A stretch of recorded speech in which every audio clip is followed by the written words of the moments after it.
Well, it's 2 days away from the 2020 NFL season's kickoff game, although I'm filming this 3 days ahead of time. It's going to go up on the 8th.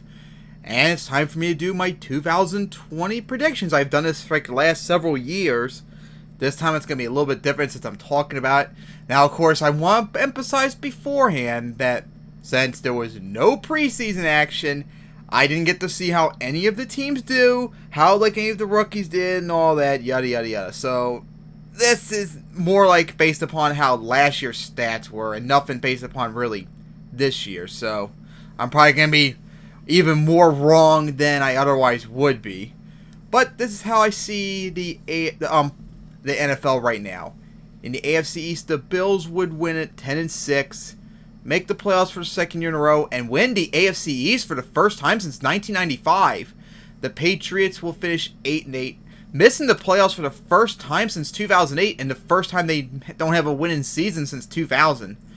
The Jets, I think, will finish 7-9 again. The Dolphins will improve by a game to 6-10. And then the Ravens will once again clinch everything at 13-3. The Steelers are going to finish 11-5 and make the playoffs for the first time since 2017. The Browns will improve to 7-9. The Bengals will get a nice improvement to 5-11. The Colts in the AFC South will win it. They'll make the playoffs for the first time since 2018 and will win the AFC South for the first time since 2014. The Titans, that's a really tough one, but luckily for them, the extra wild card slot will let them sneak in at 9-7 again. Oh boy. And then the Texans, oh boy, at 8-8 record. Honestly, that might be a little bit more charitable because I think they're going to struggle quite a bit this year. And the Jaguars, after all their shit, finish 3-13. And the Chiefs, the defending champs, will finish the 13-3. That'll be their best record since 2003, and they will clinch first round bye and all for the second year in a row. Well, technically third year in a row for first round bye. And the Broncos, I'm picking to go 9-7 and make the playoffs for the first time since 2015.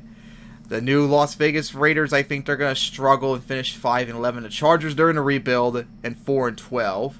Then the NFC East, the Cowboys, I think they're finally going to actually overachieve. Well, not overachieve, but they underachieved for their performance last year at the record. I think it's going to bounce back and finish 5-11, make the playoffs, and win the NFC East for the first time since 2018. The Eagles, 8-8 right now since they're really inconclusive, or not inclusive.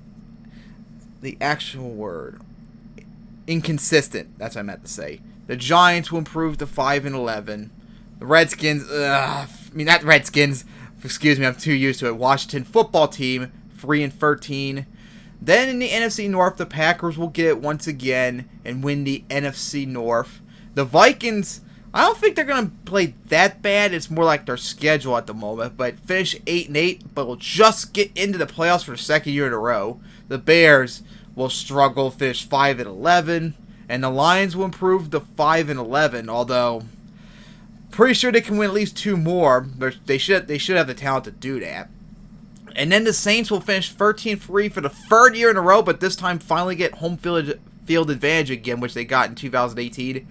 And the Tom Brady-led Buccaneers, this one I'm so unsure about since I have no idea how Brady will do. But still giving them 9-7, which will get them in the playoffs for the first time since 2007, ending the second longest drought in the league.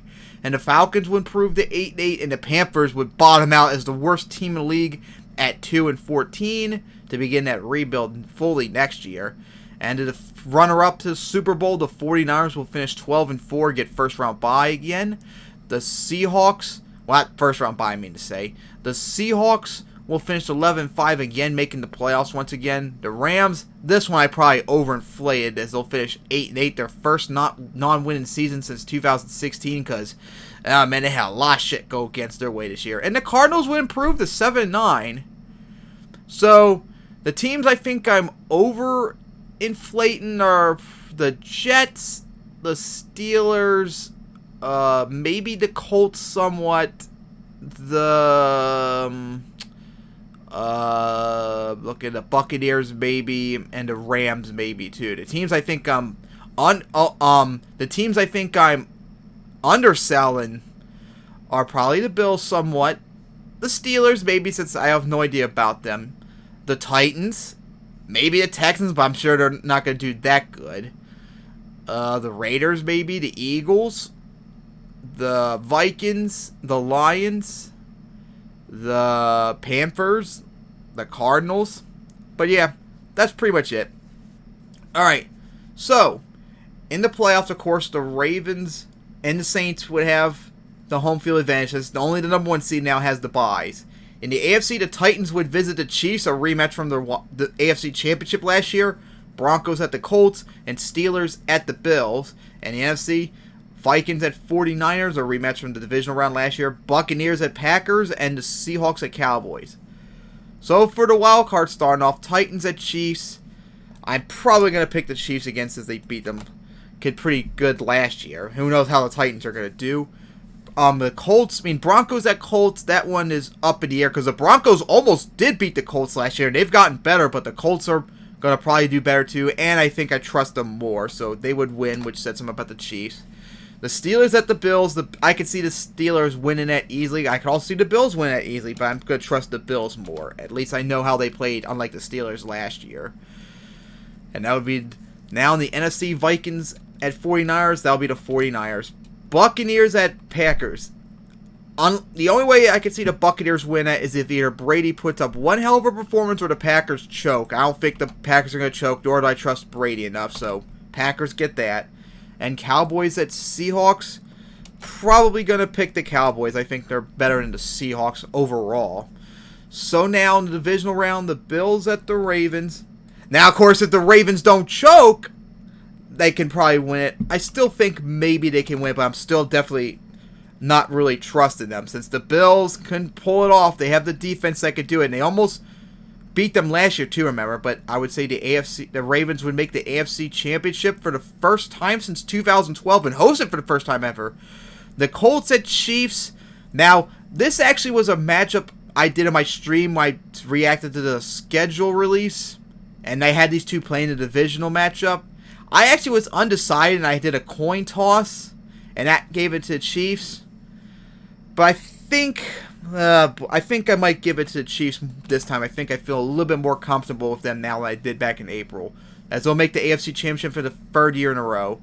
Then the Cowboys at the Saints. I think the Saints are going to get. They'll be in the NFC Championship for the first time since 2018. The Packers at 49ers. 49ers will beat them. Be in the NFC Championship for the 2nd year in a row.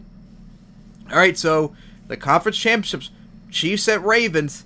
Oh man, that was a matchup I was hoping to get last year, but the Ravens, of course, had the choke. This could be possibly the new big rivalry in the AFC playoff. Not playoffs, but AFC in general. Lamar Jackson, Patrick Mahomes. But I think unless the Ravens, of course, choke, because unlike the Ravens, the Chiefs actually, these last 2 years with Mahomes, have actually been good in the playoffs, 4-1 compared to 0-2 for the Ravens. But at home, and I think I'd like the Ravens a little bit better over the Chiefs in terms of stats-wise. I think I'm going to give that to the Ravens. And they'd be in the Super Bowl for the first time since 2012. And then the 49ers at Saints. Oh man, that can go back and forth easily. But the Saints, I think, are going to be better overall, plus the hangover for the 49ers. So I think the Saints would get it, and they'd be in the Super Bowl for the first time since 2009. So, Super Bowl 55. Ravens and Saints in Tampa. Oh boy, that one is going to be tough. It's all going to come down to, one, the Ravens not choking, and the Saints not choking here, because the Saints have choked in the last bunch of years too in the playoffs. We can't deny that. The one thing I worry about the Saints maybe is Drew Brees maybe getting injured or not playing as well since he's going to be 41. Well, actually, he is 41 right now. He'll be 42 when the Super Bowl happens. That's probably my only worry about the Saints. The Ravens, I'm worried about their choking. But I think overall, I probably trust the Ravens to pull it off over the Saints. And the Ravens will get their first title since 2012 and their 3rd overall. So those are my picks right now. The Ravens beating the Saints, but of course, what was my picks last year? I can't remember off the top of my head. But I'm sure I'm going to be wrong. I'm pretty sure most people, when they make their not their Super Bowl predictions, but their playoff predictions, God damn it, not their playoff predictions, their their predictions before the season are probably going to be dead wrong. I'm probably going to be right and wrong in a whole bunch of different ways, but who knows. But like I said, since I didn't get to see any preseason stats or anything, I'm not as comfortable with my predictions this year as I've done in the previous years. But that's my predictions for right now. And of course, see you on Thursday when I make my weekly picks.